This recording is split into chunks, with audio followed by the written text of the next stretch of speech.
வணக்கம். தண்ணியில் போட்டிருந்த போர்ட்டுலாக்கா செடி எந்த அளவுக்கு வேர் விட்டு வந்திருக்குன்னு பாருங்கள். இந்த செடியோட பேர் ஆர்னமெண்டல் பர்சலின்.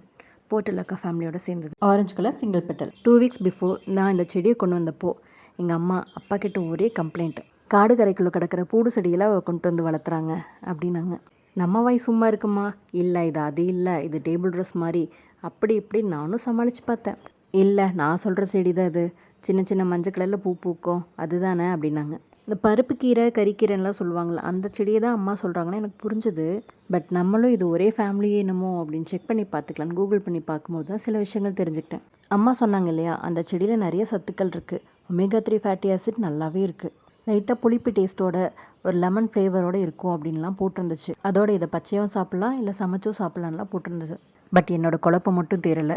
உங்களுக்கு இதை பற்றி தெரிஞ்சால் நீங்கள் எனக்கு கண்டிப்பாக சொல்லுங்கள். சும்மா தண்ணியில் போட்டு வளர்த்தி தான் பார்க்கலாம் அப்படின்னு ட்ரை பண்ணேன். சூப்பராகவே வேர் வந்திருந்தது. சின்ன ஒரு கட்டிங்ஸும் போட்டு பார்த்தேன். பெரிய செடியும் அப்படியே வச்சுருந்தேன். ரெண்டுலேயுமே சூப்பராக வேர் வந்திருக்கு. தண்ணி மட்டும் அப்பப்போ மாற்றிக்கிட்டு இருந்தேன். அப்போ தான் புழு பூச்சியில் வராமல் இருக்கும்னு. ஃபைனலி ஒரு முக்கியமான விஷயம், நான் சொன்ன கதையை கேட்டு இந்த தலையவோ செடியவோ யாரும் பறித்து சாப்பிட்றாதீங்க. ஏன்னா இது அழகு செடி, கீரை கிடையாது. நன்றி.